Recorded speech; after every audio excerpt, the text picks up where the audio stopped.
edition. Before we even get to this, what are your thoughts on all of it? What are your thoughts?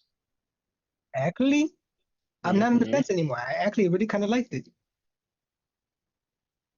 Like they always land the AEW pay-per-views. They always land. Like they never like you go into them like, oh, it's gonna be shit. Oh, this is gonna be this or that. Hmm. Always fucking lands. It always lands. Like holy shit. Like this is one of the shows that is like, okay, this is something WWE can never pull off. Like they could never pull off. I'm not gonna say in a million years, but they could never pull off because they're too insulated. They're too insulated. They don't step outside of the box. They would never be able to pull anything off like this right I now. agree. Yeah, I agree. Because this show was just it just was excellent from top to bottom, except for one match that I was like, that delivered, but it didn't deliver the way I wanted it to deliver. Like, I would say two. oh, two. Oh, I Yeah, only my seen. opinion too. Well, if it's a match that I'm thinking about, I'm not even ranking that match because not only the ending, but like everything that happened in it. So I was like, yeah, you know what? Yeah, but we'll get to that. Like, see if we agree on that shit. Yeah, like that. Like holy shit! Like that was like this pay-per-view. We're gonna work backwards. We're gonna start from the pay-per-view, Okay. and it started off with a 16-man match. This was so confusing to me because literally I had no idea this was on a show. One. Yep. And then two, when everybody was coming out, you thought that oh, the whole team is in it, and it just was like two people from the team and the other person just would like disappear. And I was like, Yeah. what is going on? Like it was just the most randomest shit. And it just had me just going like, what the fuck is going on here? It was just so weird. If we're counting the pre-show, then three, because this was like way convoluted. Like, it was one spot I like the commentary like we're talking about, whatever. It should be a one-on-one match, and Hmm. like which was Leo Rush versus I forget the guy's name, the guy with Jared. Like that should be a match and whatever. I found that funny. Other than that, it was a fucking clusterfuck. Yeah, it was a complete clusterfuck because it was British Bulldog, well, no, Dynamite Kid, Tom Billingsley, Skip Sabian, Rocky Romero, Kyle Fletcher. Kyle Fletcher's supposed to be a heel, but he's on the face side. Leo Rush, Action Andretti, and Top Flight versus Jay White. I mean, not Jay White. Jay Lethal, Satnam Singh, Anthony Agogo, Ari Davari, Private Party, The Dark Order. Not all of them, just Silver and Reynolds, and Sanjay Butt. Dude, this was so confusing. You don't know who was teaming. Like if you're not paying attention, you don't know who's like teaming with who. Yeah, because like this, it was faces and heels on like the same team. Then people were coming out with their whole team, and then the team would just like disappear, and you're like, "What? Like, what is going on?" I'm like, "No, no, no, I'm not here for this." I'm like, what is happening?" And then it It was like just, so many people that you couldn't run the rows properly. Not everybody could stand on the corner. Like you see people like standing like they were managers and shit. Like I'm not even sure everybody got in that got to like be in the ring. they didn't. They didn't. It was so weird. It was like the most clusterfucky thing that they had on the show, and it was like, and the reason I'm not ranking it is because one, it wasn't advertised. It just was there, and Okay. nobody cared about it. That's why I'm like, I'm not even gonna rank it because everything else was like, I know it's there. I know it's supposed to be there. I'm looking forward to it. This is just, eh. It just was the worst thing on the show. Just to put more people on the show. That's all it was. And then there was a match that was like perfectly for putting people on the show. It just was. It just was weird. It just was Yeah. weird as hell. if you're talking But about the same match, I think you're talking about all these guys should have been in that match. no, no, this At that least some we'll of get them. to we'll get to it. Yeah, But Top Flight and them, their team won. I don't even remember how they won, me but they neither. won. So then, okay, we get to the card where we're actually paying attention to, and it starts with Willow Nightingale and Ishii versus Chris Statlander and Stokely, who Stokely came out like Michael Jackson, Remember the Times, and That was good. that was that was funny. And he had a few spots with Ishii, and it was like really hilarious. And like going into this, I'm like, okay, they're definitely gonna win. Like Stokely and Chris, I'm like, they're definitely gonna win. Stokely and Same. Chris are definitely gonna win. They lost. I was shocked. Me too. And Like I thought it was some gonna be some fuckery. Like Stokely was gonna have like get replaced or some shit, but none of that happened. He actually yeah, hit I thought a spine buster at one point. Like what the fuck? yeah, like the funny part was like I thought they were gonna cheat and do something, and it was like no, it was an actual match, and Stokely and them lost. So I was like, what the fuck? I was just baffled. I was Like baffled. So now, mhm, the point of this match was they're gonna have by day. I mean Willow and Chris are gonna have a match on fucking All Out, and the yes. winner gets the stipulation. What do you think the stipulation is gonna be? I'm to be honest, I don't know, and I don't even care. And it's not I don't care in a bad way. It's like I don't care because they're gonna have a good match no matter what it is. Yeah, But the bad part is we've already seen them go through a street fight, just the two of them have a street fight match where we both was like, why are they having this match and they're in a feud? And then like nothing happened. And then like here we are at we're picking a new match and it's like, all right, well we'll see what happens. It's gonna be a good match either way. So, who kind of cares? So yeah, that's the thing.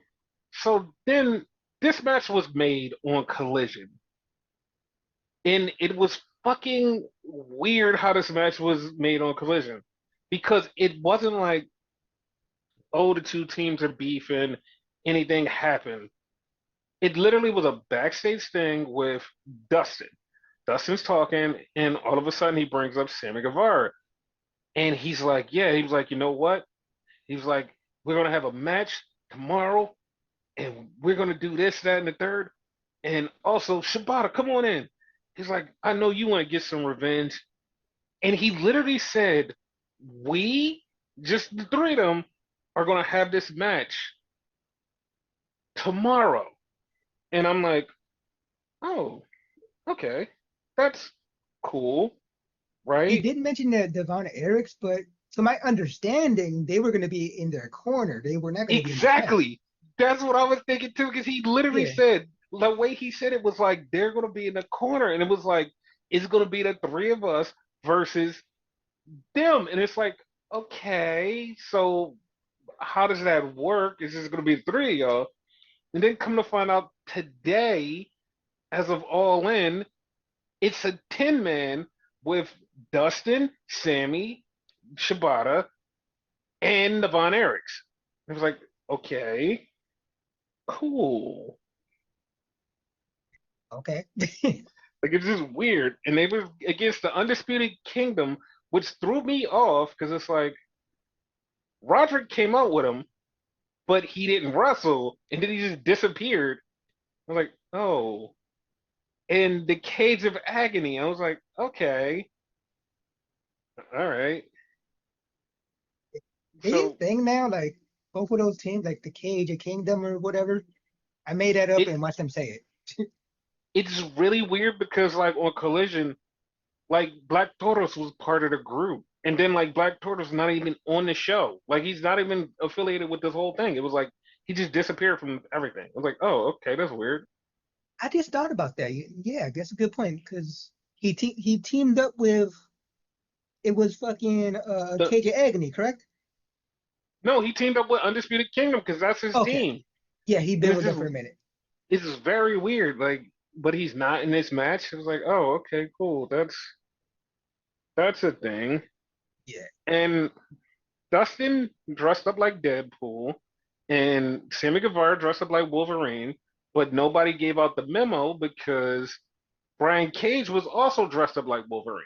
So it was a multiverse thing where it was two Wolverines fighting each other. I was like, oh, okay. But to like to give him a little bit of credit though, like the Wolverine thing is Brian Cage's thing, you know. So hmm like it's a thing. But he could have like did a different version of it.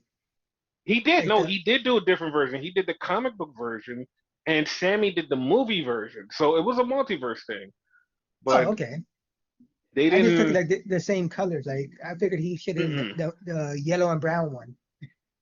No, he did the yellow and blue, which is like the cartoon slash comic version, and Sammy did the black and yellow one, which is the movie version. So it was like, oh yeah, you guys are just doing multiverse. Got it.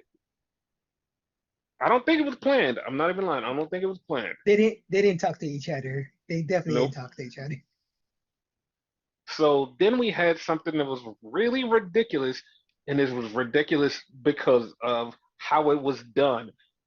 So Rhea and Harley Cameron come out, and they're just being the most annoying people. And Soraya brings out her whole entire family, and they're just being the most annoying people. And she's mad that she got left off the card.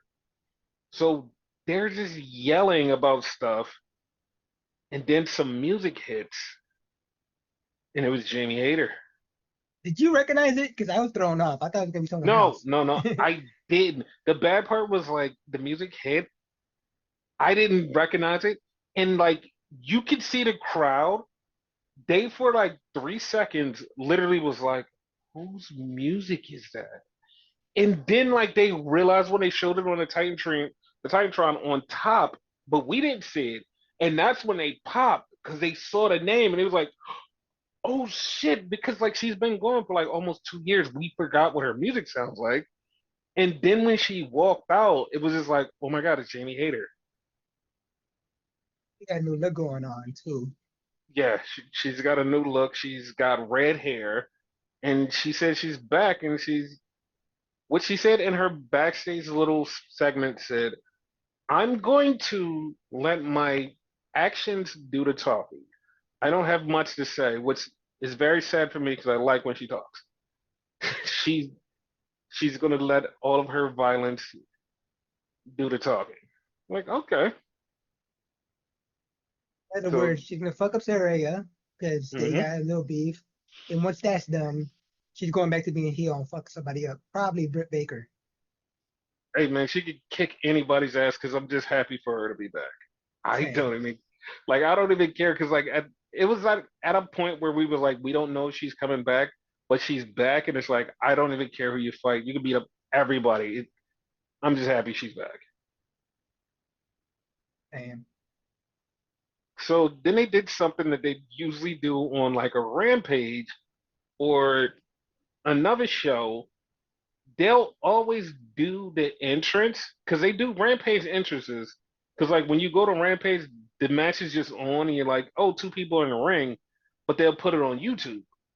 So since this was on YouTube, they started out with entrances for the House of Black and the Bang Bang Gang before the pay per view started. I was like, oh, The that's patriarchy too. They did all no, three. no, no, no, no. The patriarchy was starting, and then they just cut it off because like they were like, the pay per view is about to start. Oh, okay. That's true. And then they went and the pay per view started and Patriarchy came out, and then BBPAC came out, I like that. and they had a four-way ladder match, which was it was good, but I'm not gonna say it was insane. The one spot that made me laugh was who was it? It was the House of Black climbing up the ladders, and the Bang Bang Gang got on their backs, and the House of Black is climbing up both ladders, and they was like, you know what? Fuck it. And they just jumped back and both of the Bang Bang Gang went through the table. That shit was funny. They just looked at each other like, fuck it. Guns up. Boom. That shit was so good. I I actually enjoyed this match. I did to a degree. I'm not gonna say I didn't not like it because I did like it. It just wasn't like something where I was like, yeah, you know what? I'm glad that this happened. I'm just like, yeah, yeah. I'm just I was thrown just, off by the winners, but yeah. and the winners were BBPAC. I don't like. I know why, kind of, because Pac is from there. Pac needed a big win, and having to win there, it just was kind of weird. And the craziest part about it was Tony Schiavone kept saying this, and even fucking Excalibur said the same exact thing. They kept saying the same exact thing.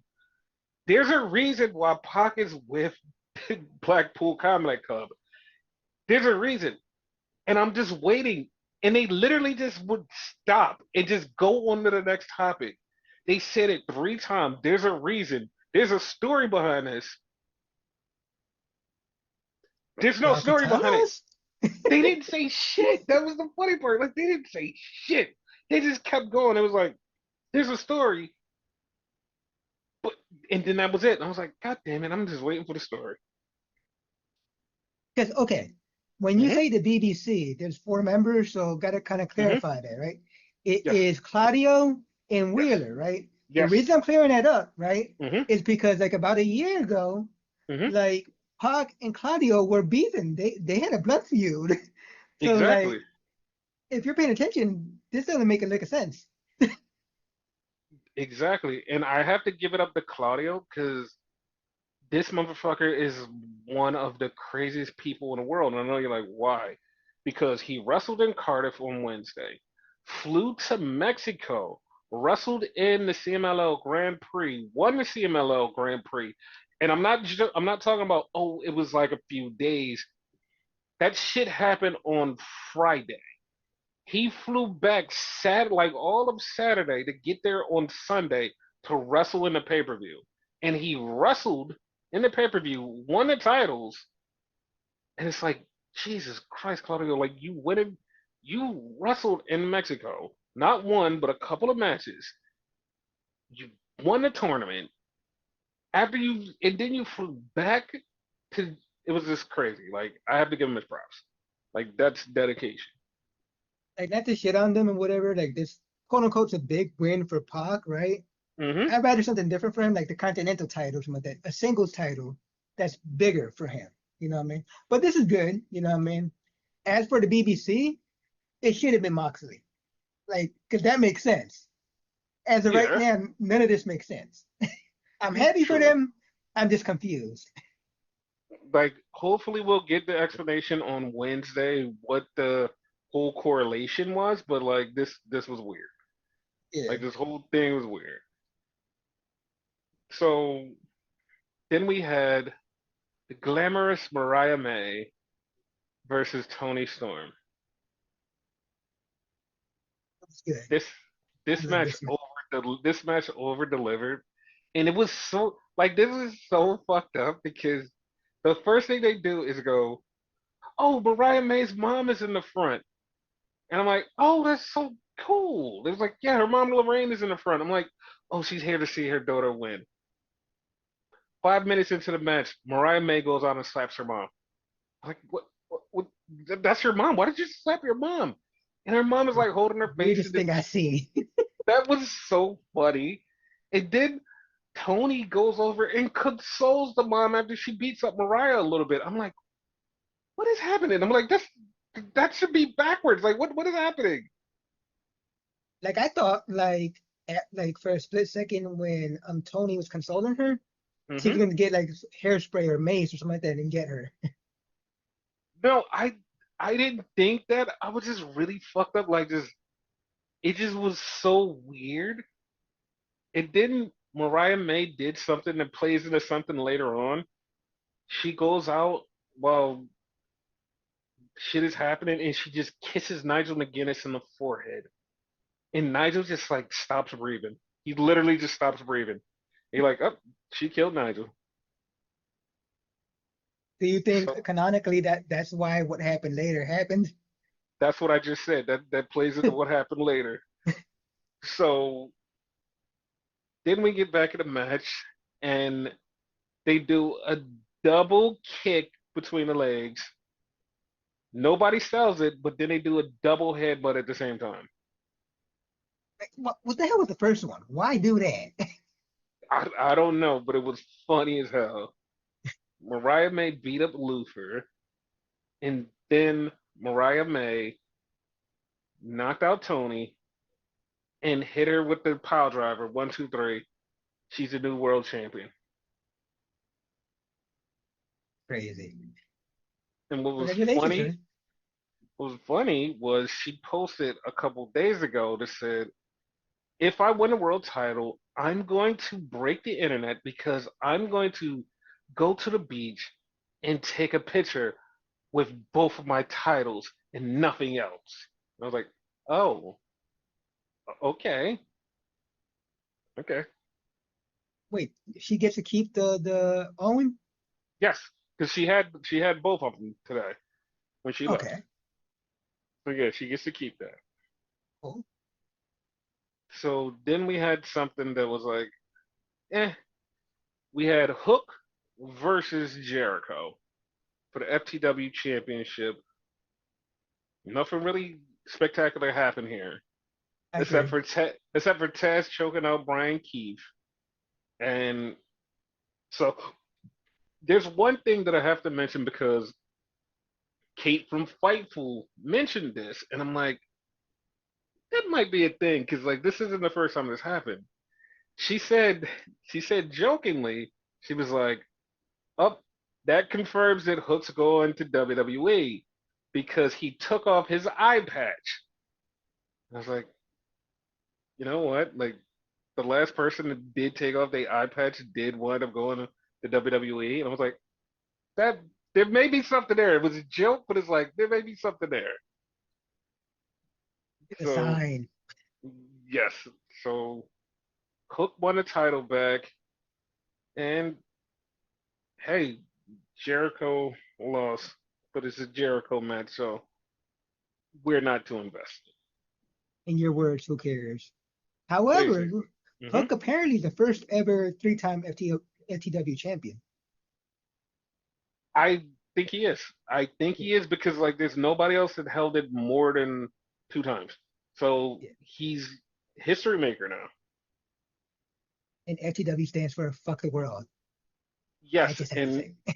and not free the world or for the world, whatever the fuck Jericho kept saying. Exactly. So then we had the three-way for the tag titles, the Bucks versus the Acclaim versus FTR. This was a match.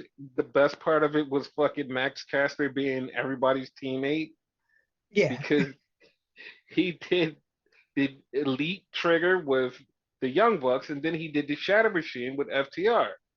So yeah, he's everybody's teammate. So does that mean he's tag team champions since he teamed with everybody? Technically. And then the Bucks won and I was legit mad for like 15 seconds until the Grizzled Young Vets showed up, which I've been saying that they're signed to AEW for the longest because when Mikey Ruckus made their music, I was like, he didn't just make their music for no reason. Like that's an AEW thing. He's not a music producer that makes everybody's music. He only makes AEW music. So Yeah. when he made their theme song, I was like, yeah, I even came on this podcast and said, yeah, they're probably heading to AEW. And they did a bunch of other stuff, and then they showed up right here in AEW. And then that shit was funny because they looked at the Bucks, and it was like, oh my god, they're gonna challenge the Bucks. And the Bucks got out of there, and then they beat the shit out of FTR. They are going to challenge the Bucks eventually, or whoever winds up being the champions after their feud with FTR. Yeah, eventually. So then we had the Casino Battle Royal, Casino Gauntlet. Gauntlet Battle Royal, whatever you want to call it. I know it's their thing. Even the commentator got confused at one point. So And they changed something, and they changed something at the very end. But holy fuck, this was great. Like what? this was so great because it started off with Orange Cassidy doing a Mr. Bean thing, and then they went into the match, and the first person he was facing was Okada. I was like, oh shit. So him and Okada are going at it. I'm like, holy shit, they're beating each other's ass, they're fucking each other up. It's just going. And then all of a sudden, this music hits. Like, what the fuck? And it's fucking Nigel McGuinness. You didn't know it was his music either, right? No, I didn't. And Nigel's in there, and Nigel's going, and it was like, oh, okay. And everybody popped. Zack Sabre Jr. showed up, and Zack Sabre Jr. versus Nigel was fucking great. I was like, okay. Yes. It just was all of this good shit. Kyle O'Reilly showed up. Everything was happening, and then Ricochet showed up. And so I'm not gonna be like that guy, and maybe it's because I've been watching Ricochet for ever. Everybody was like, "Oh my God, wow, wow," and I'm like, I feel like Ricochet's been doing all of this shit like forever. Like this isn't like something new. Like I didn't see him even pull out none of the cool shit that he's done in New Japan. I just seen him do like basic Ricochet shit, and it was like everybody was like, "Oh my God, wow!" It's like Ricochet's doing this, and I'm like, he didn't even start getting in his bag. What are you talking about? Ricochet's just doing basic level Ricochet shit. I Cause like 100% agree with you. Because the funniest part is like how you can tell that he was just doing basic Ricochet shit is he wasn't even winded or he didn't even feel like he didn't even do anything extra and he's just doing all this shit and you're like, wow, and I'm like, he didn't even start. He's just fucking around. He's just doing regular Ricochet shit. He's not even really Ricochet yet.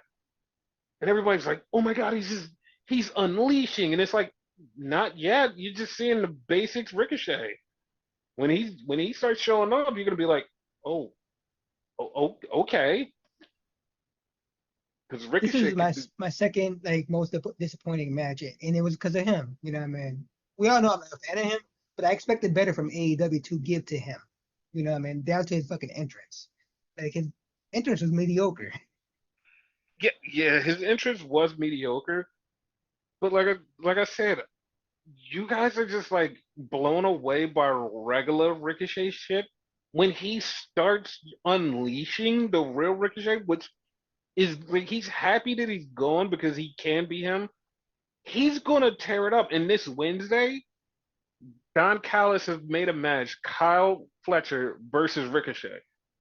Dude, Ricochet's gonna do some shit that's gonna make you go, "Oh shit, that's real Ricochet."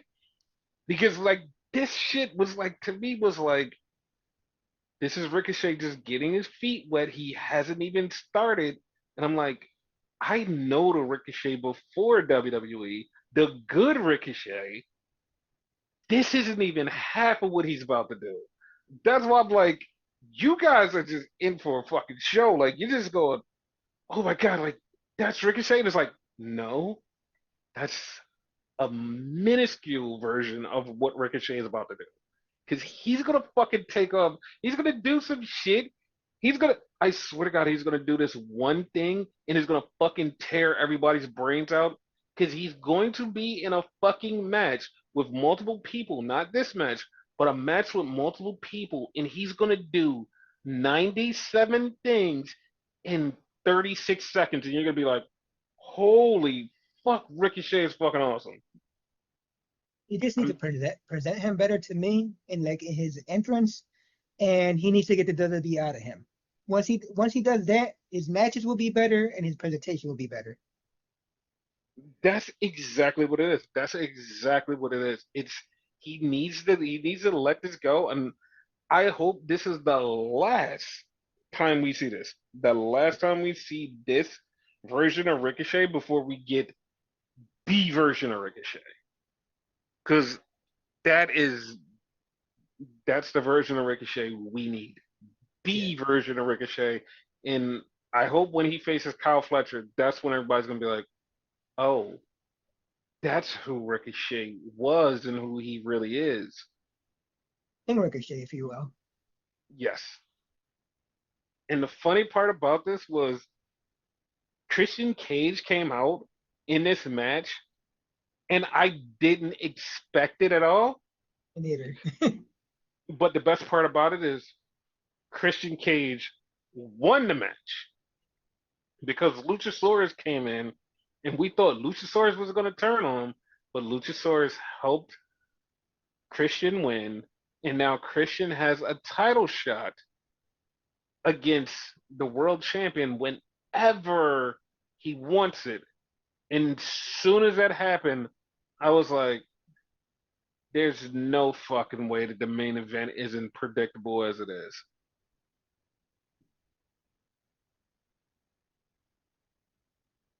It was one of the best parts about that Casino Battle Royal. My It only was question is, since uh-huh. Kill Switch helped him, hmm like after the match, he like hugged him. So is hmm he back in his good graces? Like, is he gonna treat him good now, or is he gonna continue to shit on him? I hope he treats him good because it would be the funniest shit in the world. He treats him good because he helped him, and then like once he gets closer to the title shot, he just starts treating him like shit again. Or it's hmm reversed now. Now he shits on Nick. I mean, that would be fucking funny. But the funniest part about that was like after Christian won, Hangman was pissed the fuck off. Hangman was outside and he was just so fucking pissed. He was so pissed. It was crazy. He was his last chance. Yep. So then we had Osprey versus MJF.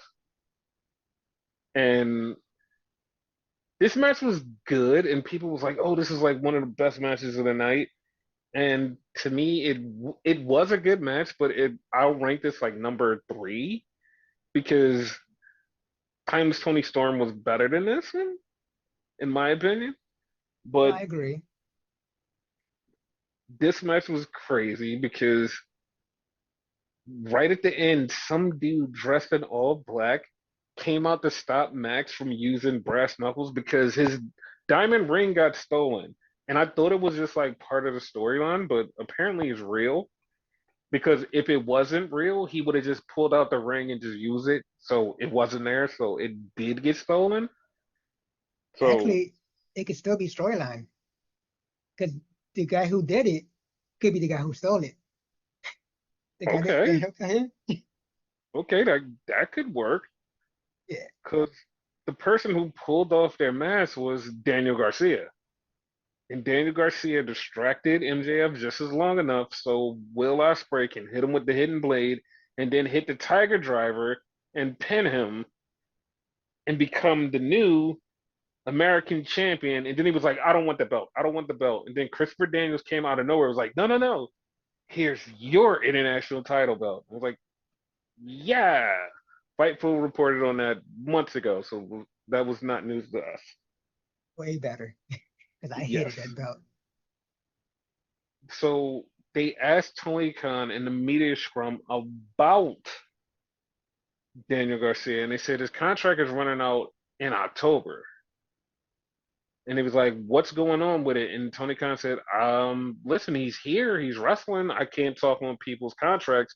And then Tony Khan kind of tipped his hand a little bit to the point where he was like, "Did you really just tip your hand?" Because like to me, if this wasn't like if he's not locked down, this feels like a misstep, a huge misstep with Tony Khan because he said, yeah, because like most of the contracts are like 3 years. Because like 3 years ago, Bryan Danielson got signed, and now look, he's his contract was up now. 3 years ago, Swerve got signed, and now we just re-signed him. And Daniel Garcia showed up around that time, right before we went back out. So I mean, it's like if we're doing 3 years, then like I guess that math would add up. But right now he's just working, and it's like you just tipped your hand to the people who signed 3 years ago. Contract is up right now because you're doing 3-year contracts.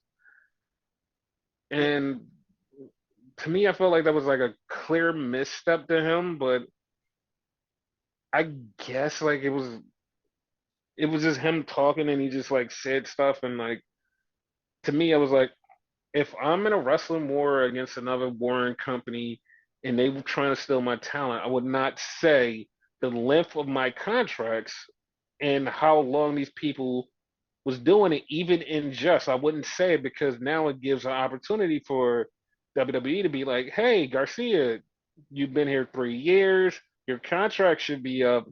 What's up, buddy? And like exactly. that wouldn't even be contract tampering because his contract is up in the 3 years. And it's like, yeah, we're right here at the tail end. I'm not signing. I'm in negotiation. Once you say you're in a negotiation window, that means you could talk to anybody. So that felt like that was a clear misstep, unless he was just like doing it intentionally. But I don't know. I don't know. It just felt like a misstep to me. Yeah, So Will Ospreay got his title back. thank So God. then we had Mercedes Moné versus Britt Baker, DMD. And I this match wasn't the match that I was like, oh my God, this match is great, and this is the match we've been waiting to see for so long. It had elements of it. It was like, oh, this could be this, and it had a lot of people online complaining. Was like, yeah, this is the one match we were looking forward to, and it didn't live up to the hype. It's mid. Yeah, it was not good, and like Mercedes was like busting her ass to make this look good, and it just felt like Britt just phoned it in. Like she was like, whatever, I'm just here, Yeah, and it just didn't come across great. And I was like, damn, that was weird. But Mercedes cheated to win, so she's still the champion. So there was a lot of announcements. Like most of them we knew because one, we reported on the podcast that Australia was one of the big, huge announcements that AEW was doing, and they officially announced it that next year Grand Slam is going to be in Australia, and it looks like it's going to be a pay-per-view. So Australia's going to have Grand Slam in the stadium, so that's going to be a thing. And then they announced that next year Forbidden Door is going to be in London,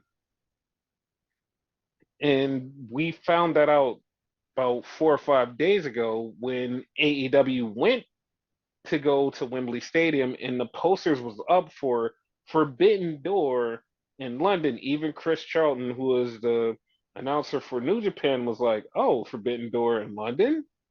Question mark. And so that wasn't a huge announcement to us either. yeah, we knew. Yeah. So the only announcement that still hasn't been made is the announcement for the TV deal. And every other deal is like stuff that was like reported through Fightful and other sources. And this is the only thing that hasn't been reported was the TV deal. And it's been back and forth about, oh, the double the price, or this or that. There's, it hasn't been done. Like I said before in this podcast, I want Tony to negotiate with other people. I don't want him to negotiate with Go somewhere, because WB. yeah, that way you can put the pay-per-views on there and shit. Like that's like way more comfortable for me. Hmm. So then we had Jack Perry versus Darby Allin, who came out with thumbtacks on his face, and they had a coffin match. And Jack, I'm not even gonna lie, the ending was anticlimactic Uh-huh. because like he put Darby Allin in a body bag, threw him in the casket. Darby, first when he threw him in it, Darby set up was like, I'm not gonna die, and fucking Jack Perry hit him with a knee, and then all of a sudden he just went down, and Jack Perry just closed the casket. And I was like, that's it. Like it was no like I'm gonna stick my hand out or I'm gonna like put my head in between or something. It just was closed. That's it. This It match just felt super fucking short. it was like 10 minutes. And then the aftermath was the Bucks came out and they brought out gasoline. They poured it on a coffin, poured it inside on Darby. And Jack Perry's about to light the candle. The lights go out, and here comes Sting. It's Sting. I swear they should have fucking burned the fucking coffin. That would I have been thought they, cooler. I'm not even lying. I really thought they were. Even when Sting was coming out, I was like, they're gonna burn the coffin, aren't they? They're gonna do it. They didn't do it, but it was like, I just felt like it was gonna happen. I was like, oh my God, they're gonna do it.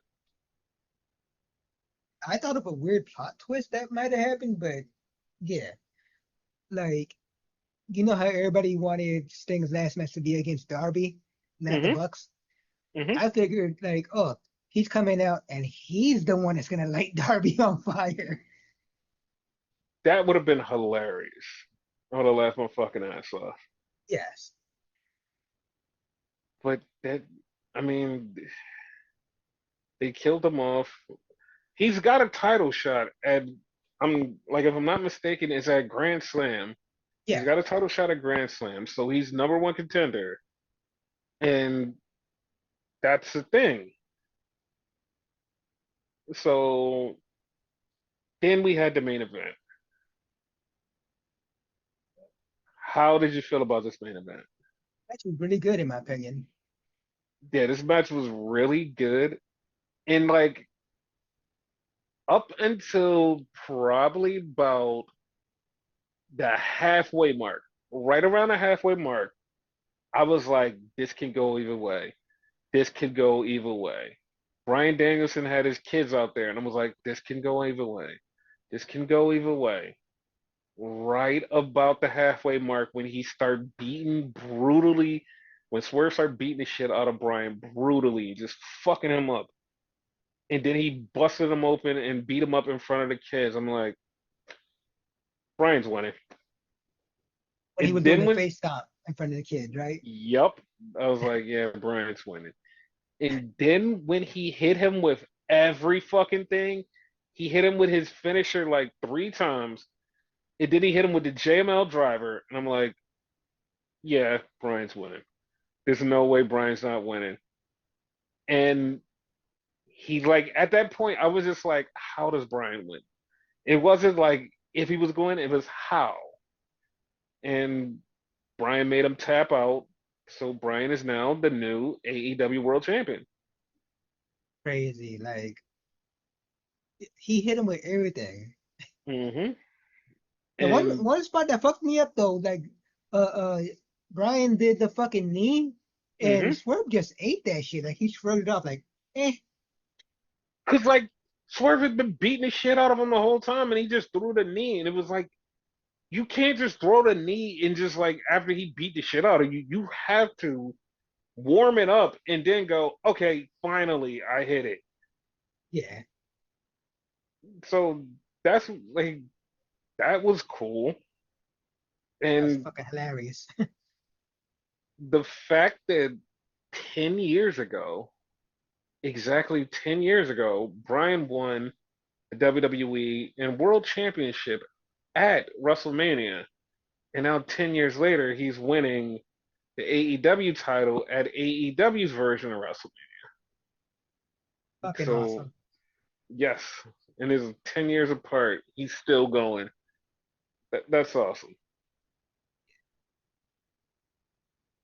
And so at the press conference, he's talking about he don't know what he's gonna do. He told Birdie and Buddy that he's going to spend more time with them and he's going to end his wrestling career.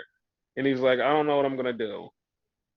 And then even Tony Khan said on Wednesday, we'll find out what Bryan wants to do and we'll go from there. And I'm like, oh, I already know what he's going to do. It's not even a question. I know how this ends. Well, I kind of know how this ends because they could swerve me, but I kind of know how this ends. Why did you say the word swerve and I started doing the fucking Nana dance? Oh shit.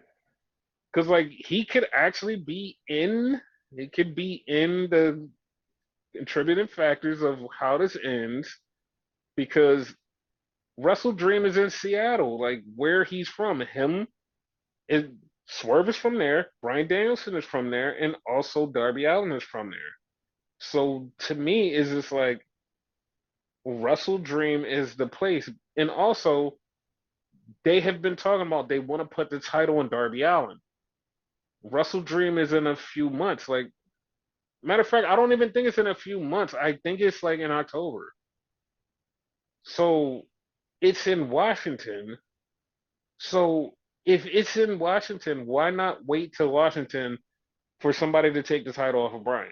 You have All Out, you have Grand Slam, and you can have whatever show you want in between there, and we could just have all of this, and you're like, oh shit, like that's really cool.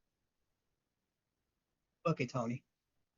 Yeah, like whoever takes the title from him has got to be from Washington, and it could be Darby Allin, the heart and soul of AEW, takes the title from Bryan Danielson in Washington, while Bryan retires, and that's it. It's over. He's done with full time wrestling. I'm down So with that. yeah, it's so simple.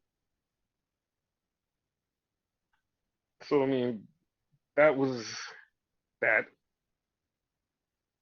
and we had Collision. Collision had the sixth person with Brian Cage, John Morrison, and Black Toros versus the conglomeration. And then after the match, everybody got in the match, and that was a thing. It was So another clusterfuck in my opinion. yes. Then we had Fuego del Sol versus Roger Strong. Roger Strong beat him. It was a Each thing. Belga. Yeah, he did. We had Mina Shirakawa versus Robin Renegade, and Mina Shirakawa won. But the crazy part about it was Mina Shirakawa won that match. Then she went over to Rev Pro and won Rev Pro's women's title. Another Cesaro or Claudio. Yes, yes. So then we had Bear Boulder Mountain versus the rest of the Gates of Agony. I was like, oh, okay, well, that's the thing. Gates of Agony won that. And then we had Devon Eriks versus the Outrunners. And we all know how that ended with Devon Eriks winning, the Outrunners just getting their ass beat. So, yeah, it wasn't nothing special.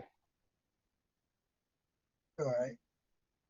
Yeah, it was like like we keep saying Rampage is like really bad and like nothing happens. All of this stuff could have happened on Collision, but they're like, no, no. It should have happened to Collision. It would have been Hmm. probably made better. I don't know. And then we had on Collision, we had the conglomeration versus the Kingdom again, and the Kingdom won this match, but it's like, when does this end? Like, this needs to end somehow. When you forget about it, that's when. Yeah, like I really want them to forget about it. Like all these guys keep wrestling, and it's like, okay, well, I'm kind of done with it. But all right, And then we had Willow versus Harley Cameron. Willow wound up beating Harley Cameron, and Ishii was out there, and she took like inspiration from Ishii, and she beat the shit out of Harley Cameron, and that was a thing. We had the Dustin promo where he wanted to do the 6 person, well, the 38-person match. Shibata fought Jay Lethal. He beat him. It was like, oh, okay, cool. That was the thing. Neither one of them clashed. Remember, none of them banged heads in collision. I mean, on the pay-per-view, none of that happened. Yeah, fucking weird. We had a training montage with Stokely Hathaway, and Stokely and Chris Statlander fought Kid Lyoko too, and Nina Samuels. So You know, it wasn't no way in hell these people were gonna fucking win. exactly. So there's a video, and this is a really fucking adorable video that's out there on Twitter. And this is like the most randomest shit, but it's the most adorable shit. So Chris Statlander is like sitting on the ground, and like all of a sudden, like bird comes over to her. And you're like, oh, okay, that's really fun. And then like 5 or 6 birds are coming over to her, and she's feeding them and talking to them. And it's like, the fuck is she like? Is she Snow White? Like, what is happening? It it was the not even strange in the worst thing, but it's like strange in like the good thing because it was like she's just like such a good human being. Like birds were was flocking to her, and it was like, what is happening? Did she burst into song like Snow White? No, she should have. That would have been really adorable. So then we had Big Bill versus Hook, and the crowd was cheering for Big Bill. And they asked Tony Khan about this. They literally asked Tony Khan about this. They said, how do you feel about them cheering for Big Bill? Will you book him differently? And he goes, well, all the work we've been doing, Big Bill has been a champion before, and like that means he's getting over. And I'm like, no, we're in the UK and they just like Big Bill. That has nothing to do with him translating that into the States where everybody's gonna be like, oh yeah, we love Big Bill. Because everybody in the States is literally going, this is confusing as fuck. Like, we're not fans of Big Bill. Like, what is happening? Remember when they used to call them Big Edge? No, we called him Big Edge Oh, because he there was a did. there was a couple people online I seen do it too. That is many, but you weren't the only ones. That was fucked up. But he did look like Big Edge. And then we had Jeff Jarrett versus Ari Davari. Most randomest shit. Jeff Jarrett was super over. Everybody loved Jeff Jarrett. He beat Ari Davari. They cheered the shit out of him. I mean, people love Jeff Jarrett. Not my cup of tea, but people love Jeff Jarrett. Yeah, I don't know why. I can't explain it to you. But people love Jeff Jarrett. They think he's great. See what I did there? Yeah, yeah. That's why I got quiet. I'm like, you didn't just do that. So then we had the 6 person match between Top Flight and BBPAC, and we all know who won that BBPAC because they won the titles. I kind of wanted Top Flight to win though, just to see they weren't gonna win, but now that I mean, Pac and them won, it's questionable. My thought here, Hmm. they would at least done awesome in this match. Oh, they would have. But the only thing that I'm really wanting to see with BBPAC is what is their story? How did they get to here? Like, what is the reason that they're teaming up? Yes, Who was the one who thought of this idea? Who said let's be a team? Who did this? It's so many questions that need to be answered that I'm like, I need to know. I need to know. So that's why the only reason I want them to stay a tag team, I'm like, I want them to stay a tag team because I need to know what happened. I need to know why this happens. I need all the information. That's all I need to know. Because and apologies if you said it during the fucking like pay-per-view coverage, right? Hmm. Like when BBC came out for Bryan and whatever, right? Hmm. Pac was there too, but he seemed so awkward. Like we know why the other two are there. They're part of the fucking faction. Why is Pac there? like like I made the joke to you. I'm like, yeah, I'm not supposed to be here, but at the same time I am. Like, I want them to put him in BBC just because it would make no sense unless they explained it. Yeah. So that's the only problem. I need it explained so I could be like, you know what? I'm cool with that. Other than that, I'm like, I don't know how I feel about it. Remember when they put in Wheeler Yuta? Like it was kind of weird in the very beginning because he was a best friend, and Hmm. then he meshed perfectly with them. Yeah. So I want to see, I want to see what's the deal. Like, I need to Yeah. know more. That's the most intriguing part to me. Yes. But yeah, that was our AEW coverage for this episode. So we did have Smackdown, which was a thing. So we're gonna get to that. So the Bloodline pulled up at SmackDown, and I'm talking about the real Bloodline, not the real Bloodline, the Savage Bloodline. Just fucking with you. So Hidden, it started off with the Grayson Waller effect. Grayson Waller's out there, and him and Austin Theory out there, and then they call out Cody Rhodes. And I said, Cody, you know Kevin Owens can't be trusted. And did they just keep trying to make dissension between Kevin and Cody? And then Cody just turns it right around and says, yeah, well, what about Austin Theory? Like, he can't trust you. And Waller was like, well, just don't worry about that. He's like, no, no, no. He's like, he can't trust you. And Theory is looking at Theory's like, wait, should I fuck this dude up? And before anything happened, Kevin Owens comes out, and Kevin Owens goes, I know how this goes. He's like, fuck this. I know how this goes. Also, they played a fucking package where they was like, yeah, Kevin Owens can't be trusted. Look at all these people he betrayed. They showed Sami Zayn, John Cena, Chris Jericho. Yes, they showed the Chris Jericho segment. They showed Kofi Kingston. They showed Sami Zayn again. And then Kevin came out was like, all of those people deserve it, except for Kofi. Kofi didn't deserve it. But everybody else deserved it. And I'm here Had thinking, wait, isn't Sammy currently your best friend? Like currently, like y'all on good terms? But Sammy annoys the hell out of him, so that's why he did it. Okay. So he goes, I know how this goes. He was like, so I'm just gonna beat your ass because Nick Aldis is gonna make a tag team match. And you know what? Nick Aldis, come out here so we can make a tag team match so we get this done. And Nick Aldis goes, you know what? Fuck it. He's like, all right.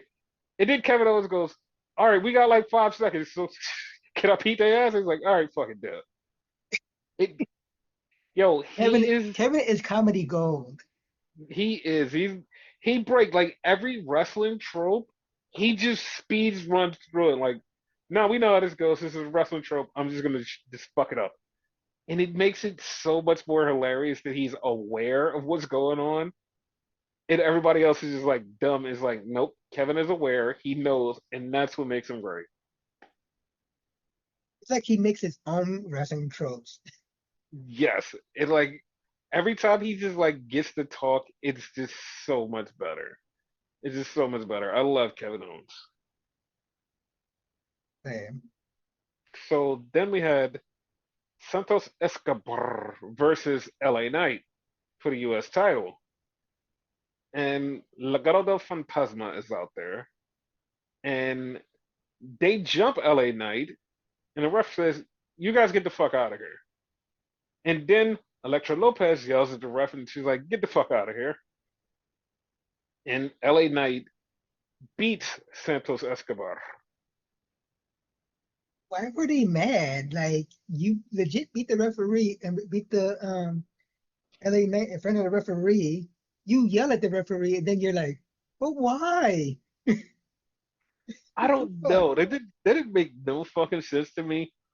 And even if shit happened later on, it still didn't make no sense to me. It's like, okay, well, sure, all right.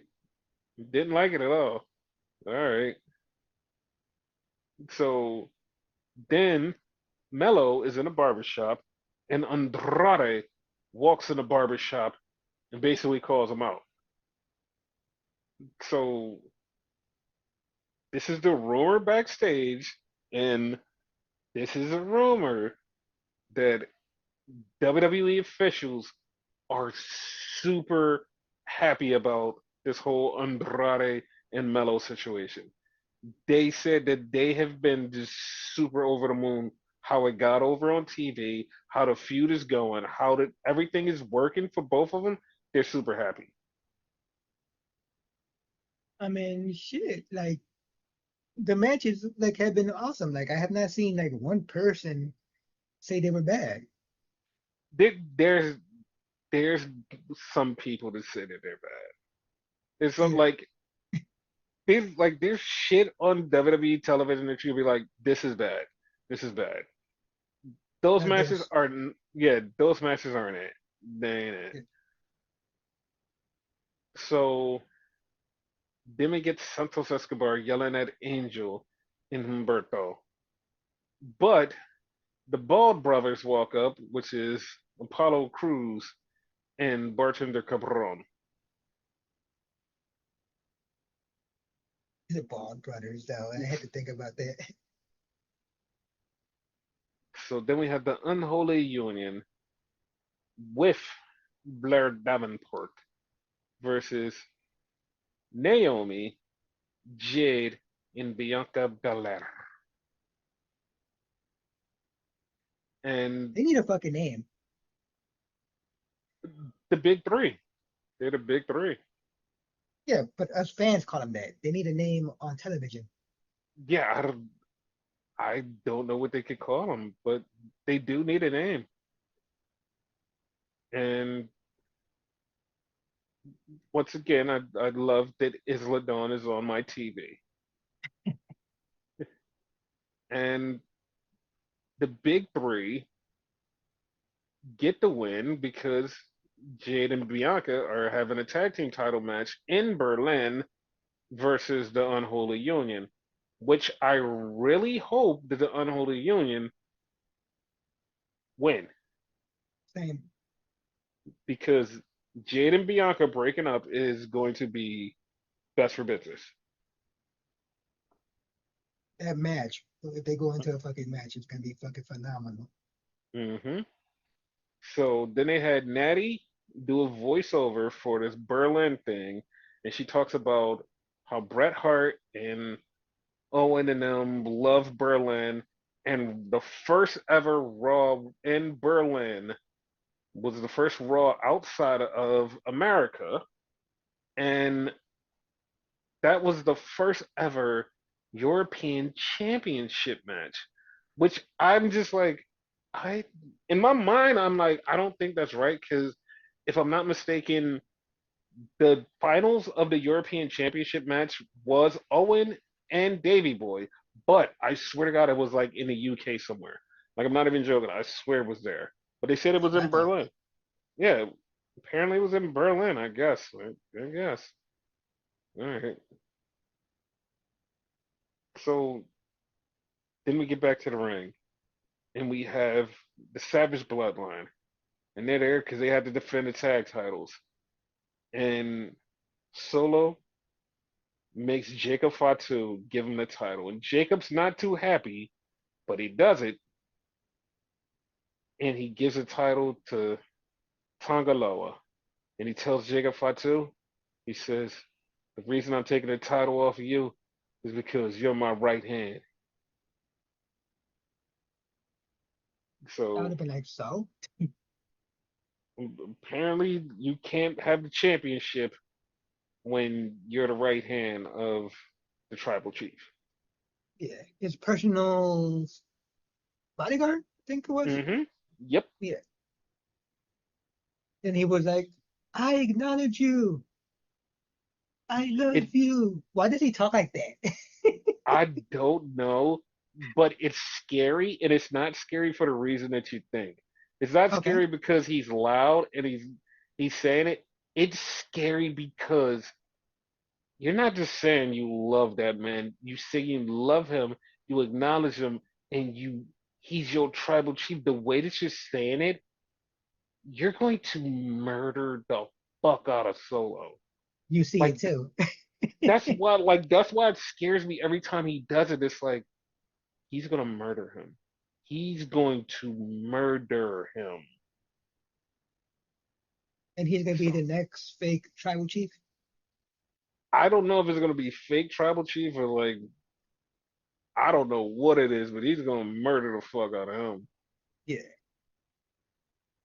So then we get GOD versus the Street Profits for the tag team titles, and GOD beats the Street Profits because no disrespect to the Street Profits, it doesn't fit into the story for them to win the titles. Yeah. So Are they after God in the WWE, or they just like no, cohesively the bloodline? they're still cohesively the bloodline. Okay. But after the match, DIY show up and DIY beat up the bloodline, but get taken out by Solo and Jacob Fatu. Yeah. So DIY is getting their tag title match eventually, but they got beat up already. Should be noted, fucking Jacob did all that with a fucking leg brace. Hmm. So then we had Cody and Kevin. And Kevin's like, yo, you don't believe any of that shit that was said out there. And he's like, no, I trust you. He's like, yeah, because I'm not going to turn on you. He's like, yeah, I never said anything about that. He's like, all right, I just want you to know. So, yeah. Then we Like had, I told you like during the show, like wouldn't it be funny Cody actually doing the turns? that would be funny. So we had this Rec Room promo from Mia Yim, who was basically saying she's her whole career been saying she's not good enough, she's not this enough, she's not that enough, and she's there to prove everybody wrong. And it was a it was a great promo to reintroduce Mia Yim, who's been there for like a month and a half, but like, yeah, it was great. Yeah. So then we get the Royal Court, what I'm calling them, which is Tiffany Stratton and Pretty Deadly fixing Naya's crown, which I didn't even know was broken. But when And the fuck did it break? I don't even know. But Naya is being a total ass about it. And Tiffany and them are trying to be nice and they're trying to do the right thing by her. And she's just like, she's just being royally an ass. And then she hears Chelsea Green and Piper talking. And she comes around a corner and she basically tries to bully them. But if you pay attention to it, like Chelsea Green was kind of kissing up to her, and Nia was like kind of liking it. But Piper was like, I don't know, I don't feel this. So basically, people are gonna switch sides. That's what it looks like. Yeah. Do you see Pretty Deadly turning face? Because I definitely see Tiffany going face. Tiffany's gonna go face eventually, but Pretty Deadly, no, I Okay. don't. Cause like to be honest, like they haven't really been reestablished because they was established in the beginning and then they just disappeared. Now they need to be reestablished. and they haven't had that push. Did the goddamn musical. Yes, I can't wait. So we had Kevin and Cody versus 8 Sound Down Under.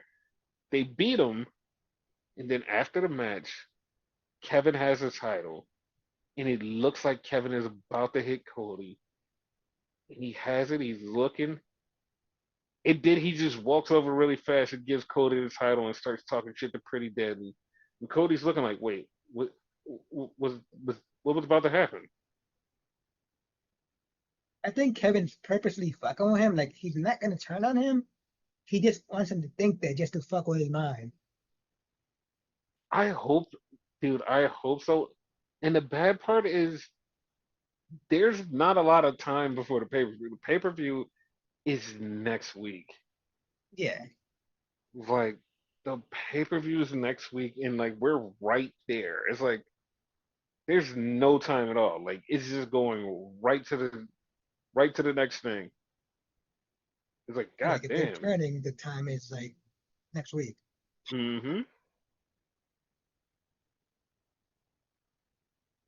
And the funny part about this is like, even though next week is gonna be super, super, super jam packed, turn around in 2 weeks, we go right back to AEW. And it's like it's just it's just packed. It's fucking packed. Yeah. Yeah, so that's it for this episode. But next time we're gonna have the fall in to Berlin, because we're gonna have the fallout to All In plus the preview to Berlin. So So it's gonna be like a transition period. yep. So yeah, that's this episode. Let's words. I'm fucking exhausted.